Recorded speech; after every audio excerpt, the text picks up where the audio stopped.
All right. Well, hello, everybody. We are here at the Awareness Task Force. What does ACT stand for? Awareness. Actually, that was a creative idea from our former chair, Rita. ACT Force stood for Awareness Campaign Task, and then Force. ACT Force. The ACT Force. Well, welcome to our awareness group tonight anyway for the Human Rights Commission. I'm Mike Waters. I'm the chair of the Awareness ACT Force and resident of Ward 7, and my pronouns are they and them, and I will pass it to Tricarico.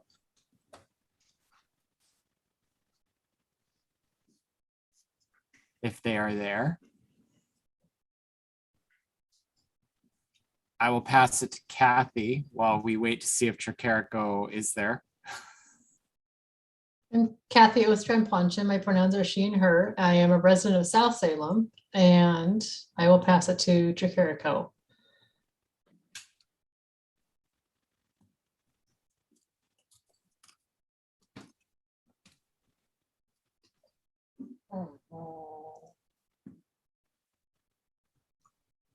Tricarico, are you there?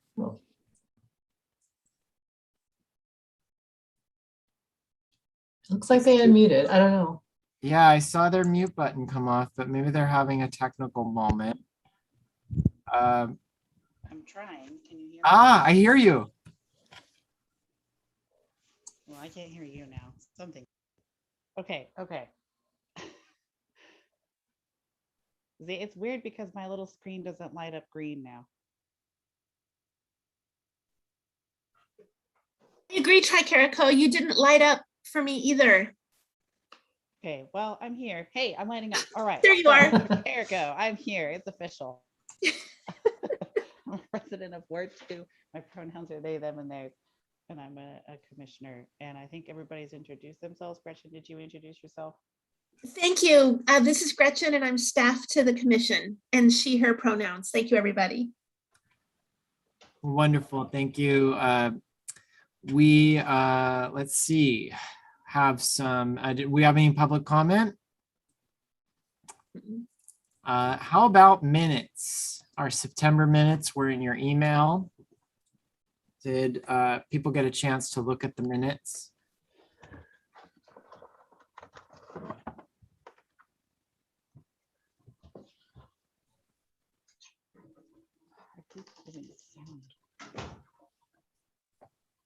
And would anybody like to make a motion to approve the minutes? I'll move to approve the minutes of the September 22nd meeting.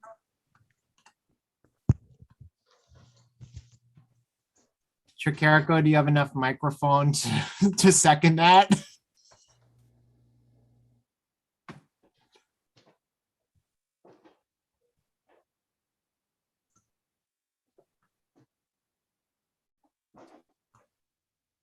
I don't know if we do. We might have to pass over the minutes. No problem. All right, we'll go ahead and pass on the minutes this time since we have technical difficulties. Sorry, I can second that. I keep having sound issues and I'm not sure why. I can second it. Excellent. All those in favor? Aye. Aye. Aye. Okay, the motion passes. The minutes are approved. Communication plan development. I see from our September notes that we looked at the kind of the list of monthly recognitions and we made some additional suggestions. Gretchen, are you the owner of that document, or are you the creator of the document that had all the monthly things in it for the communication plan? I am, and it would have been wise of me to offer you a revised version of that. So maybe I could promise to do that and get that out to you. I see the suggestions in the minutes and need to revise that document to reflect the plan. So I will do that. Great. And then in the meantime, for the near term, I think our next planned outreach is Trans Day of Remembrance. Is that would that be the next outreach? Did we have anything else planned for November, or was it just TDOR? I will double check. I know we just got out Indigenous Peoples Day proclamation. But I think pivoting to November, I think you're right. Let's see.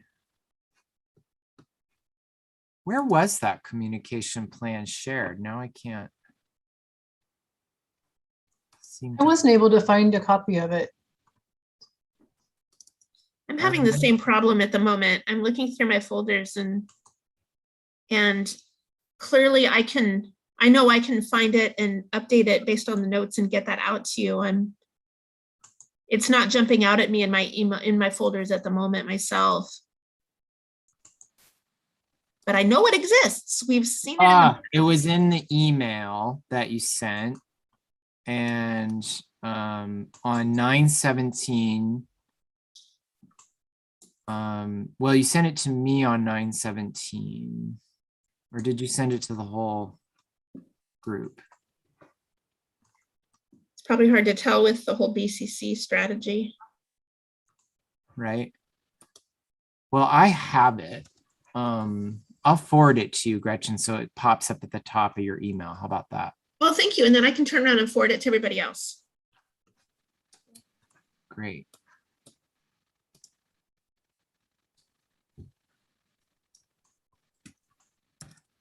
It might be that I just read it aloud at the meeting from my email too. It might be that people haven't gotten it yet, and that I just read it aloud.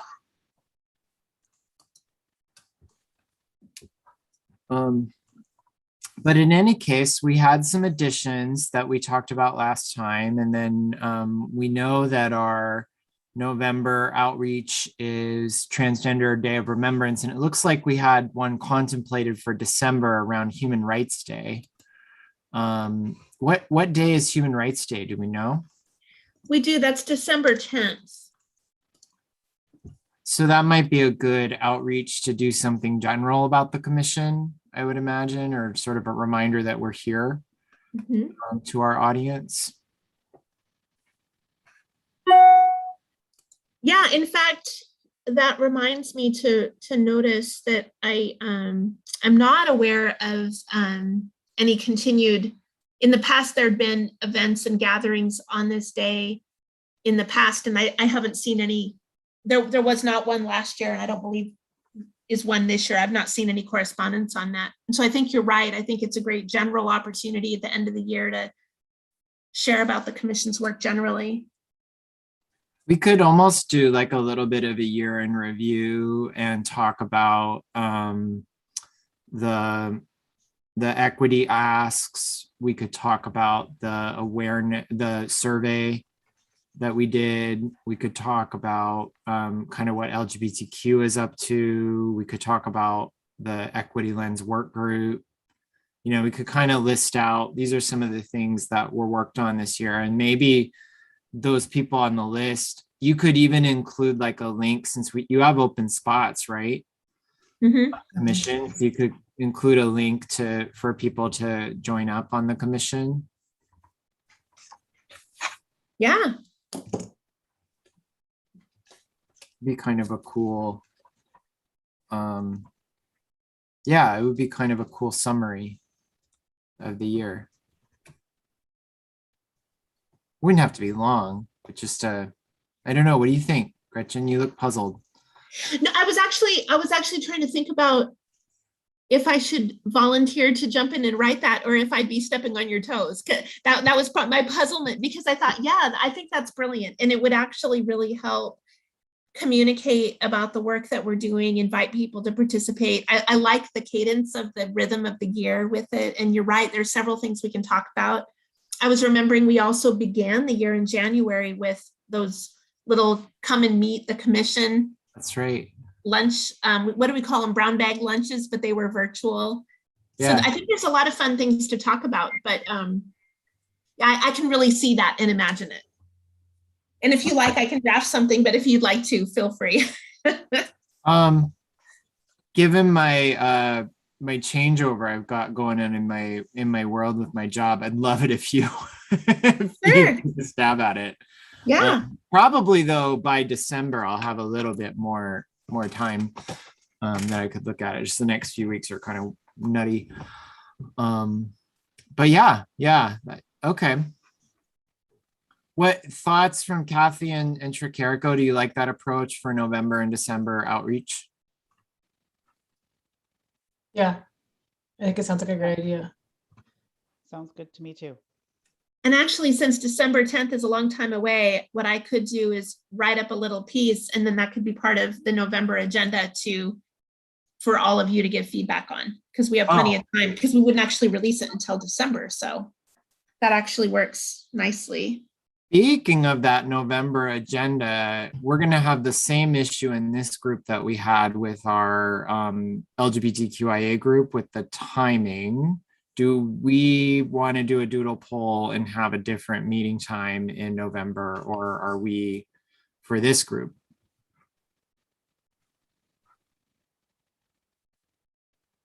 I would certainly defer to you all. I am here and available the evening that we're scheduled, but also happy to do a doodle poll if that would be best for the team. I can be available too, but I think Byron had a good point at our last meeting about if anybody from the public wants to participate or watch, is that going to be a good time for them that week? Oh, yeah, that's a good point. Yeah, I think I'll be traveling that evening, so it would be nicer if I could move it. I think I'd be home by then, but a doodle poll would be great. Will Okay. do. So watch for 2 doodle polls, one for LGBTQIA plus and one for this group, and we will have a different date.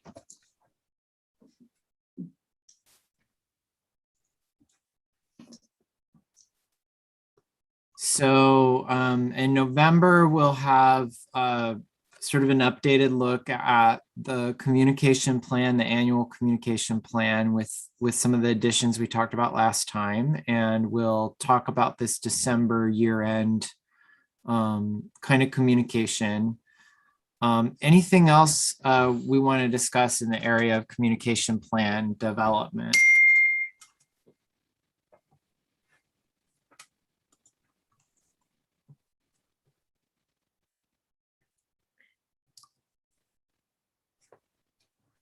Our other topic, also a repeat from the last meeting. Hearing none, I'm just moving on. This is late. Well, I'm sorry to interrupt you. In the minutes from last time, we talked about having a speaker come to the full Human Rights Commission during a related month to speak about that topic or community. Is that something we want to talk more about, what that might look like? I like that idea. I'm just now remembering it. Thanks for reminding us of it. I was looking at the minutes real quick to remember what we talked about last time.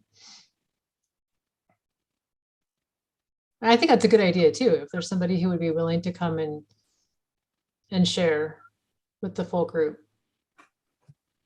Kind of, when I look at those lists of that Gretchen had put together, that you all can't see, but I can. I've since forwarded it on to everybody. So if cool. you get into your email, you should find it.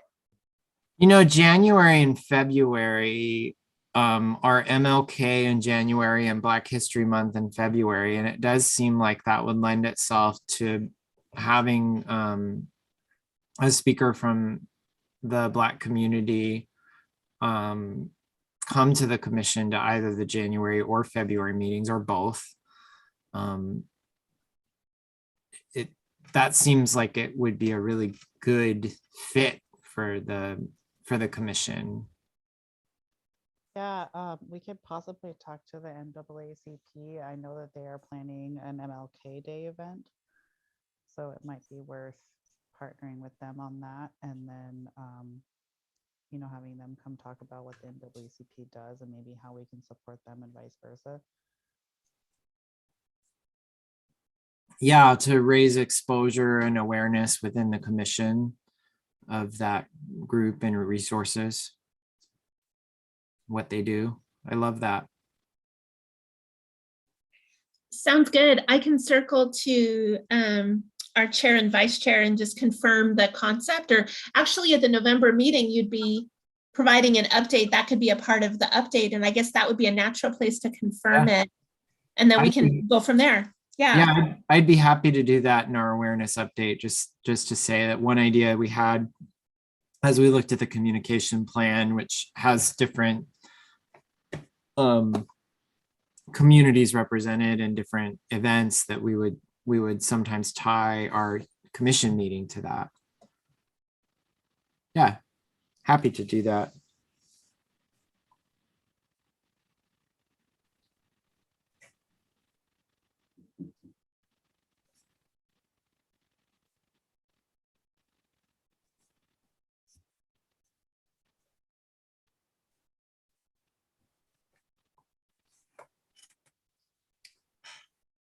I don't know if the United Nations group is still active in Salem. There used to be an active group, the United Nations chapter, that may or may not, depending on your perspective, flow in December. People have different thoughts and feelings about that, but that's one thought. The November agenda, we already have a speaker plan related to the city's proposed climate action plan. And then, as you know, the LGBTQIA+ intersectional will bring the safe spaces recommendation. So that agenda might already feel full, but waiting till January and February for the ideas you already recommended is a good one. And I was just trying to think if there was anything that fit in December. So just food for thought. You can all be thinking about that. I can try to see if I can locate if the chapter remains active or not. Cool.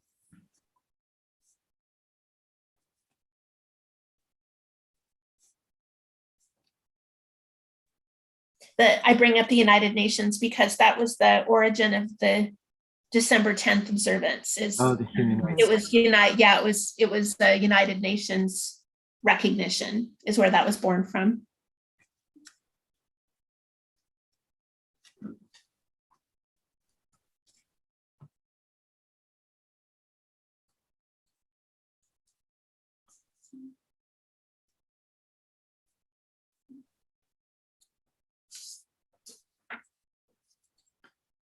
So really kind of validating with the commission this approach of tying some of our commission meetings to the outreach and communication that we're doing. It seems like there's some value there. So that's a really great call out. We have other thoughts on the communication plan?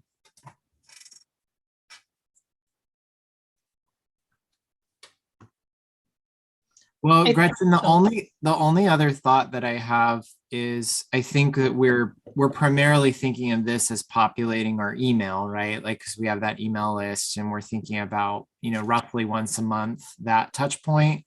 But in my world, we kind of believe in create once, publish everywhere.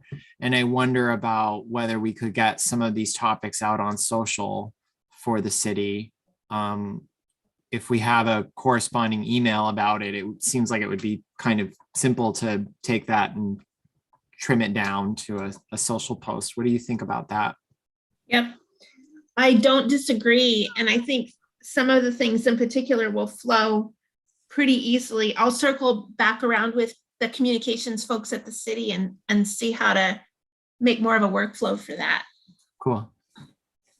So I think I've asked this before, but there is an email list that information goes to.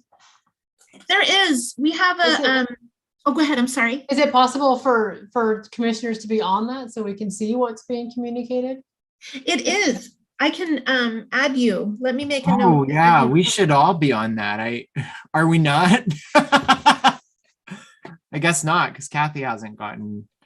Well, I was just gonna say, I don't, aside from the emails about the meetings themselves, I'm not aware of a lot of communication that's happening about the commission and the activities. So if it is, I want to be able to see what's out there. Well, that just naturally makes sense and was maybe could be another part of the awareness is update to the commission is to just confirm, would you all like to be on it automatically? I don't think we automatically put everybody on. Some people end up on it because they might begin by signing up on the email and then they join the commission. And so maybe that's the happenstance of some are on and some aren't. We do send the commission agenda out each time as well. And so you might experience a little bit of repetition in that sense. Oh, But yeah. Yeah, it didn't even occur to me that people weren't getting all those great emails that and I think I've mostly gotten them as like drafts. I don't know that I'm even on that list, on the final list, but I've seen most of the ones that we've done. Yeah, really good call out, Kathy. I did not think about the fact that nobody was getting them on the commission. But I guess to more completely answer your question, we do have a mailing list that, I mean, it began before I started, I think, if my memory serves me. And just as the commission members and I have tabled over the years, we've always included a sign-up sheet to get updates from the commission. At one point, we did a concerted effort to reach out to groups and organizations that kind of do like or related work and identified contact persons and added all of those folks as they were interested to the list. So it lives in the program MailChimp. And so there's a pathway for being able to distribute information to everybody who's interested. Gretchen, speaking of tabling, you probably, Travis came and picked up all the tabling materials. Did you happen to open any of those? Because there are filled out sign-up sheets from Pride, and maybe some that are even older. Okay. I did, and we made sure to add them all right away to the list so they would have gotten the latest stuff. Yeah. Great. That is excellent to hear. That is excellent to hear. For housing everything for so long. Oh yeah, and thanks to Travis for picking it up. He was so funny. He was like, well, this isn't a whole lot of stuff. And I was like, yeah, I have a really small car though. So it was fun. Really appreciated that. Cool. Any other thoughts on communication plan, distribution, messages? We're kind of set for a couple of months, but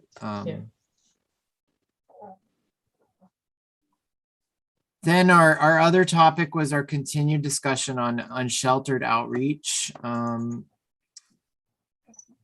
We talked a little bit about potential for something that we could get out that was physical to that group, because we know they may not have internet access. We mentioned about partnering with folks that are working in that community. We also talked about our ongoing work on Chapter 97, and that might be something that we need to communicate out to that community if we are able to make those updates to Chapter 97. So it was kind of an open conversation last time, and I don't know that we had any action items or that we really landed on anything specific we wanted to do. We know our problem statement comes from the survey. The problem is that the unsheltered residents are the least aware of what we do within Human Rights Commission and least aware of how to reach out, as well as we heard pretty loud and clear from them that they're not necessarily interested in another resource, if that makes sense. Like they're not necessarily hungry for more people to talk to. They want the discrimination to stop, and they want the behaviors to stop, but they don't necessarily, at least in the surveys, indicated that they don't necessarily want more places to turn. So I don't know where we're at with that discussion or where we want to take it, but I open the floor, I guess. People's thoughts. Where are we with the conversation about chapter 97? Oh, I own that one. I'm supposed to regather the committee who could formally advance the recommendation to the Human Rights Commission. And that's been regrettably just kind of languishing on my task list. I need to get that going. I delayed for a little bit and to just help everybody be ready. And now it's time. I'm a good couple weeks behind my time in getting that group. I need to send out a doodle poll and get everybody together. So that's on me. If that's going to be part of our message, it might be nice to have to know a little bit more about what we're able to do before we start talking about it and sharing it with that group. I wouldn't want to be misleading in what we communicate to them. I think that's very wise. You're right. We don't want to overpromise and underdeliver or speak for the city council prematurely. I imagine to date, the message would be the status quo, which is that we're here to help and your reports are valuable. And we do want to know what's happening so we can have a full picture. And then there's a flip discussion that Mike also mentioned, which is, are there things that the commission could think about that could help prevent bias or prevent discrimination instances in this case, which is less a conversation with people who are unsheltered and more a conversation with the commission about how do we prevent this? Yeah, it's almost like a conversation with our whole community of Salem. Yeah. I mean, one thing that I envision is if I had a magic wand, I would make like a beautiful campaign of some sort that would convince people to treat unsheltered people as human in all circumstances, I mean, I think that's the vision, right? Is that we educate our community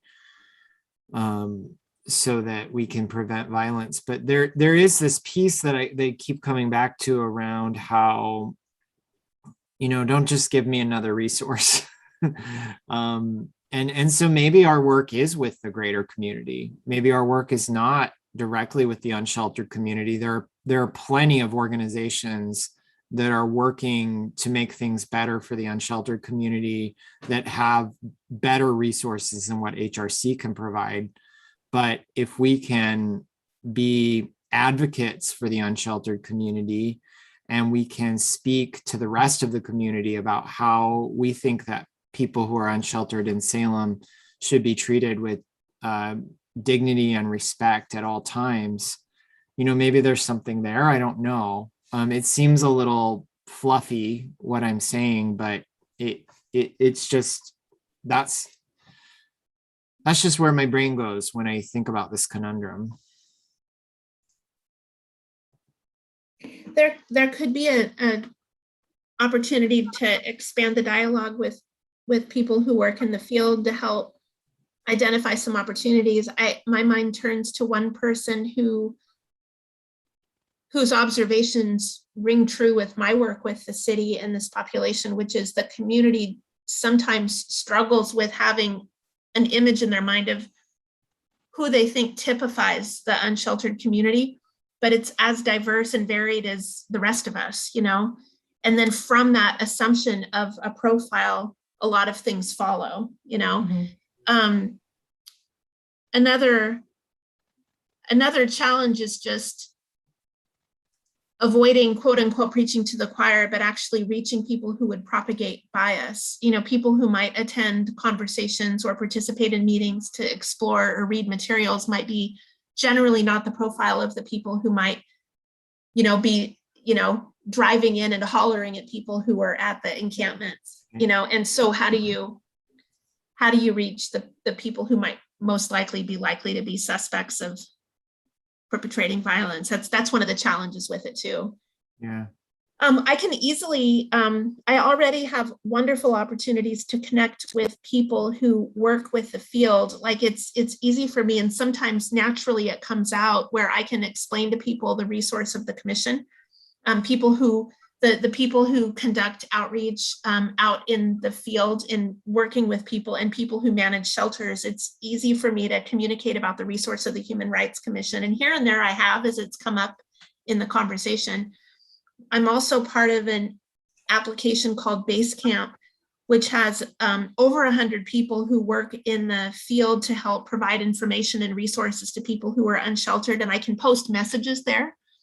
So if you like, I can easily post something about, we want to just make sure you're aware of the resource of the Human Rights Commission, and here's our webpage. And if people are reporting unfair experiences, we really want to hear about it. That would be very easy for me to do. That doesn't get at that second bigger picture about changing the community's minds, but just to let you know, we can do a couple of things like that pretty easily. Yeah, I like that very much. Yeah, Mike, I appreciate what you're saying. Can you hear me? Yeah. Okay. Yeah. I appreciate what you're saying, because I agree that I don't know how useful it would be for us to really be providing anything directly to the unsheltered community. And that's not to say that I don't think that we can, but I think it is really the task of educating folks. And I appreciate what you said, Gretchen, about reaching people, because what in my mind, in order to really make the systemic change that we need so that people aren't unsheltered anymore, it's educating people so that they support these things, so that they vote for people who support these things, and then enact something that actually gets people off the street. Because all those resources and people that you work with are absolutely wonderful and absolutely necessary, but that's not the solution. So Yeah. It is a lot more challenging, and I wonder if that ties into kind of our communications, where we talk about maybe some of the stories that we've encountered, maybe some of the really interesting comments that we got in our survey, because the survey gave us a lot of really great comments. Like there's even some that are specifically about like, I don't really give a crap about your survey, just stop people from treating me like crap, So I wonder if we could highlight those in a campaign that just really focuses on, hey, these are our fellow human beings and they deserve that respect and dignity. And then, Gretchen, as you're in conversation with all of those other community resource groups, I love to hear from them.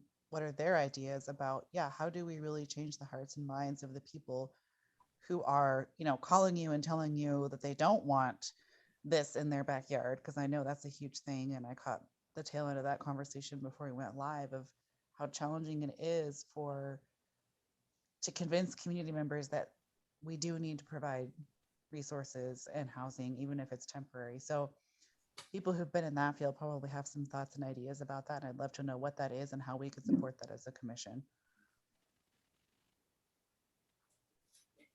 Very good. I'd be happy to enlist some brainstorming there. I know one thing that I've heard shared by a couple of people is they find that the experience of volunteering can be quite eye-opening. A lot of people become a lot more educated to the nuance and the challenge. And we have an upcoming extra volunteer opportunity with the Salem Warming Network and the volunteer spots that are going into establishing and operating warming shelters. So that's an example. Promoting the volunteer opportunities can sometimes promote a person's personal growth when they volunteer. Kathy, I don't want to put you on the spot, but you may have ideas, or you may also have relationships with people in the volunteer work you've done to also maybe get some input from people or add into the conversation too. I know you've helped out in this area too. I haven't been as active recently as I was several months ago, but I think there's a lot of opportunities to get ideas from the groups that are out there who are out there on the ground, talking to people one-on-one. And talking about with the unsheltered not wanting another resource, I think there would be a lot of value if we were to be able to do some sort of an education campaign like what Tricarico talks about, that's visible so that they know somebody is listening. I filled out the survey and they actually are paying attention and trying to make a difference. I think that would be good if we can do something like that too. I don't know what that looks like. You know, you raise a really good point, Kathy, because one of the sort of hallmarks of doing surveys is to always share your results back with the people that you surveyed. And we shared them back with the broader community through electronic means and media and things like that. Our unsheltered residents are not accessing those means probably. And there may be a need to show them that, look, we took these survey results, and there is a piece of where I think we need to do some action, you know, and it's the Chapter 97 action, I think, is the piece that gives us a platform to speak to that group, you know what I mean? Like, I think, but I think also sharing the results of what we heard in the survey, finding a way to do that would be really valuable. I don't know what that looks like. I think we need to probably, like Gretchen said, talk with the people in the field about how the best to do that. Yeah, go ahead, Kathy. It's a little bit more difficult now because when we went out with the survey on that one weekend, I went with Linnell and the students, you know, we had all those people under the Market Street overpass and they're gone and we were going downtown. So we're finding those people that may have provided input is going to be more difficult, but some sort of a message out there that, yeah, we asked for your input for a reason and we're paying attention and planning to do something with it would be good. Although I could certainly help you know the latest larger unsanctioned camp communities. It's hard to know, did this person come here and this person, that's more difficult to track, regrettably. Yeah, for sure. It sounds like so far the outreach I could do back to service providers includes a reminder of that we're here, a question of what are their ideas that might help change minds out in that broader community, and then what ideas would they have for reaching people who are unsheltered. Like in the last meeting, there was talk about something on a durable card. Would a little card be smart to hand out? Some are accessing content on the internet, you know, some are able to keep cell phones and have Wi-Fi. So I think to a degree that's available, but not always. You know, phones also get stolen and run out of charge and can't access Wi-Fi. So I think it varies, but some can reach information that way.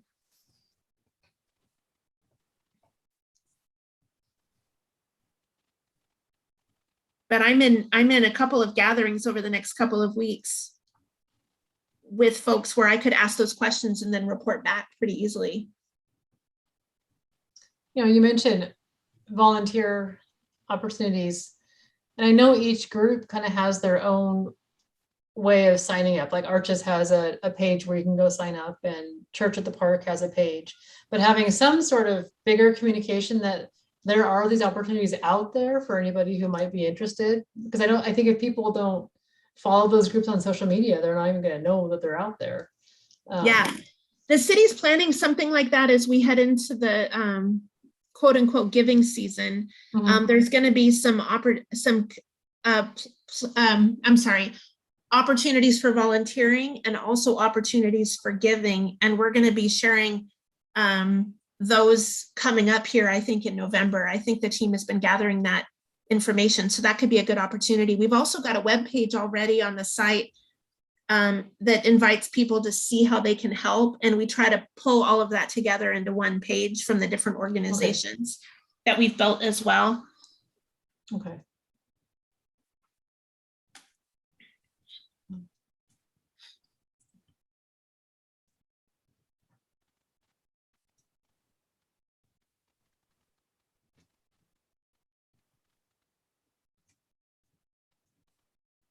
Remembering the varied nature of the population can be difficult. There are certainly instances and situations that people observe and experience. And the challenge is not to infer from that experience or observation that it would apply to the whole population.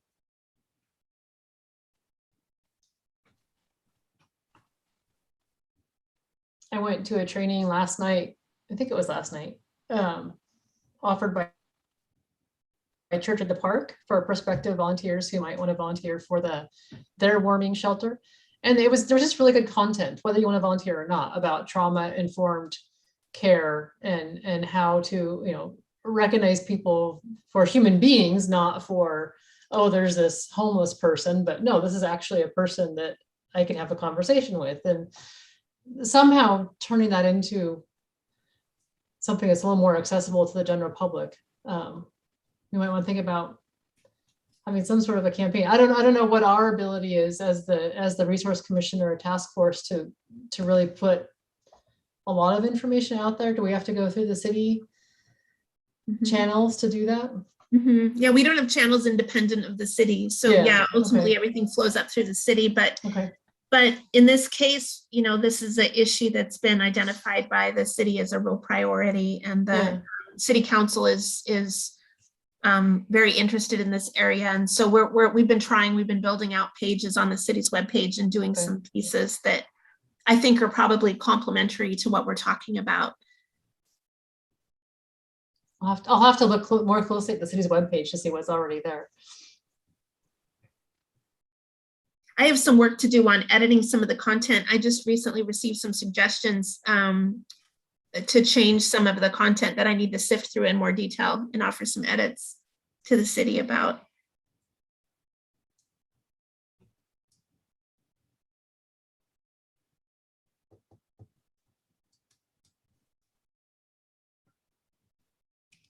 Well, some good ideas, good action items, good discussion.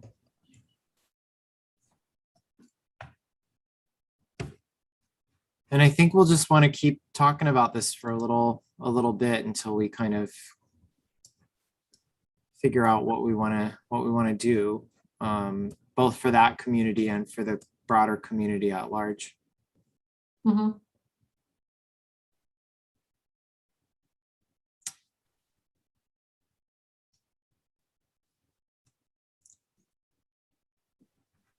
There are other thoughts on our unsheltered outreach?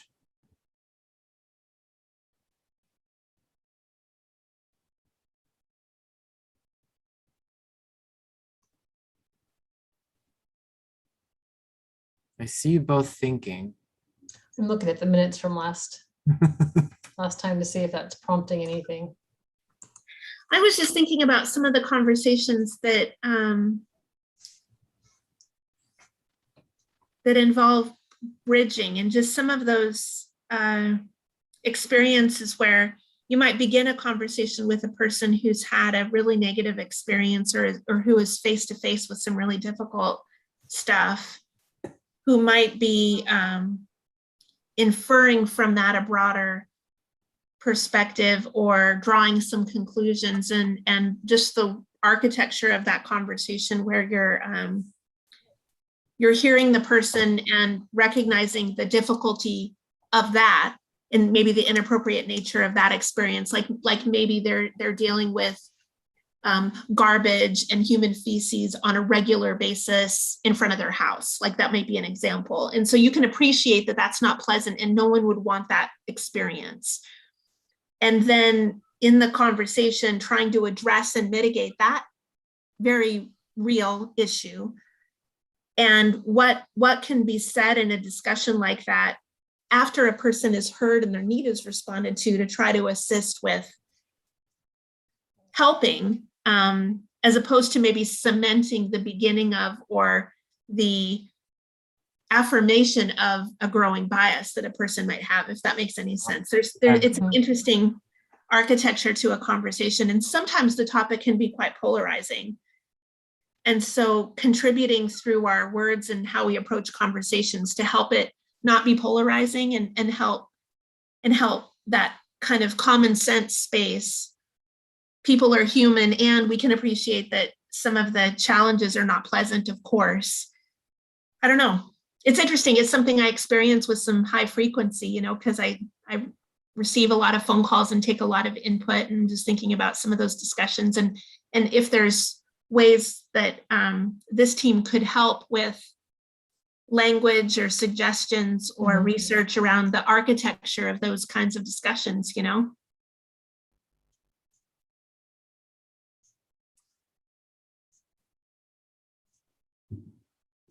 Yeah, I mean, I think it's a really challenging discussion, because obviously if somebody's having a negative or quote unquote gross experience of which you described, there's the flip experience of the person who's needing to use the restroom outside because they don't have access to a restroom.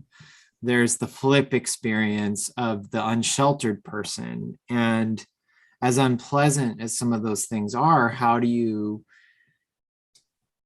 it's something that in the DEI training that we're getting at SAFE, it is sort of front and center, which is when your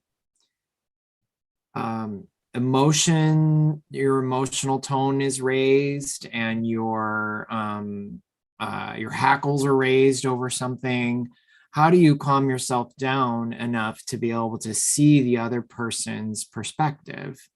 Because the person who has quote unquote wronged you in that situation is probably just trying to get by. They could be impaired. They could be dealing with any host of health problems, but there is that piece around when we are, it's another, I don't know, I just feel like I'm all over the map tonight. We had a great presentation by this Dr. Andrew Chate, who runs a program called Mequilibrium, of all things.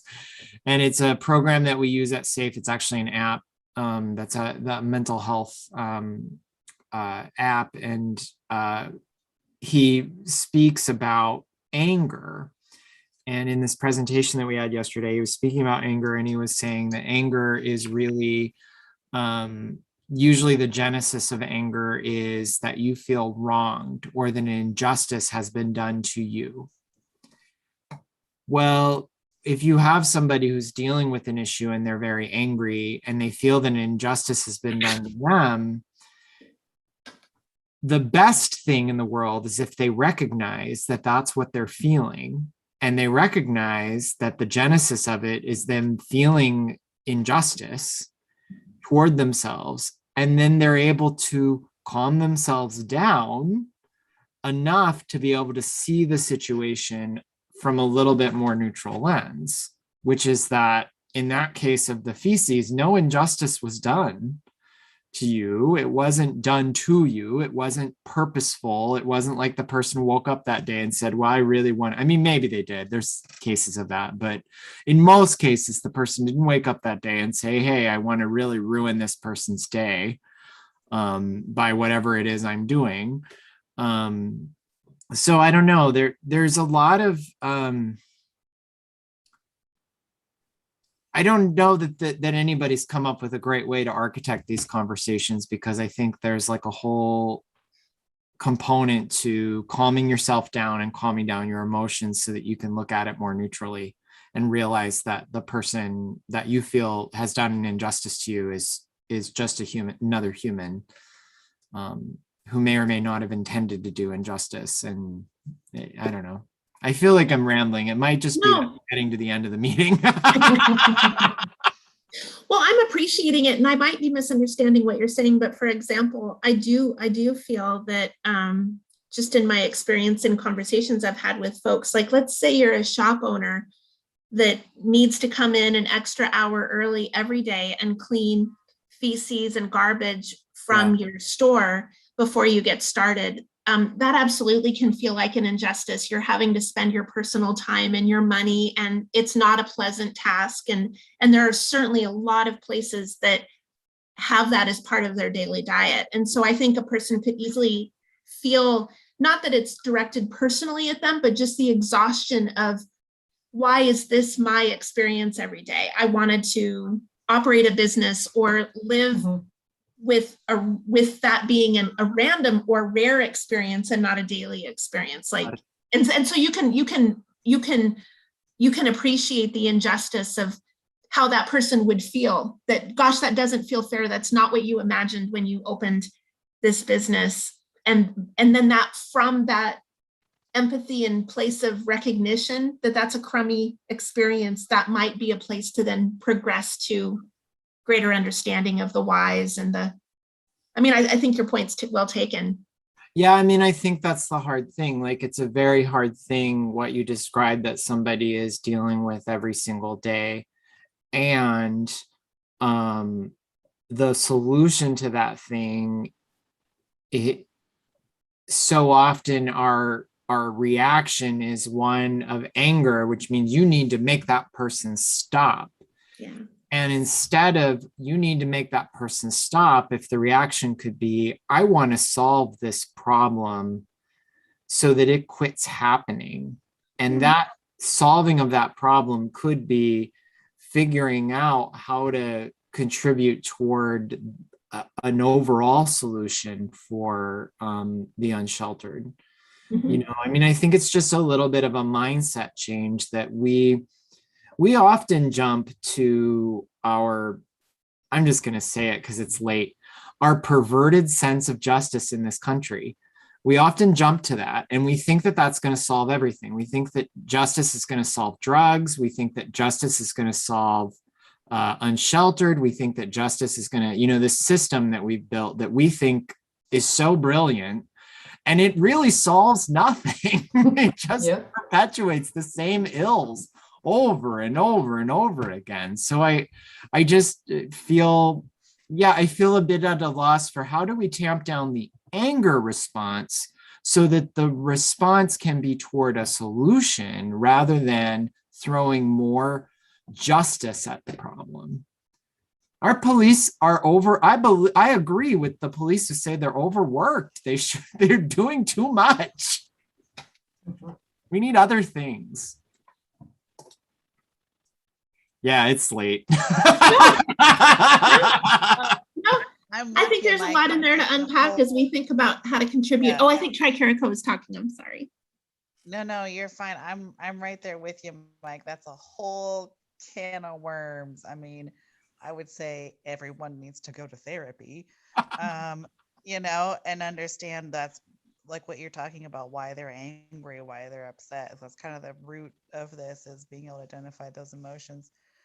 So, that's a whole different ball game, but it is something to really keep in mind. And I'm really glad that you're bringing this stuff up as we enter into this conversation, because it really is easy to stick to that old kind of way of thinking. And that's not going to work, first of all, and it's not going to solve the problem. So I'm really grateful for you bringing that to the table.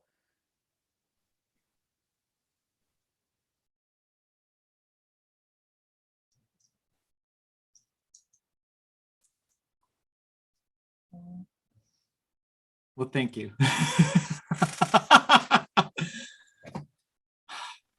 Anything else we think we should dive into with these the unsheltered conversation tonight? I think we've got a lot to think about and more to be done, but not tonight. Next time.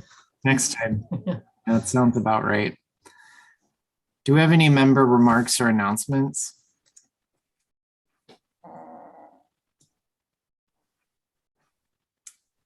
Hearing none, I think that we have done our good work tonight. 2 hours of meetings and we did it. We crushed it. So good to see everybody. Night. Good night. Everybody.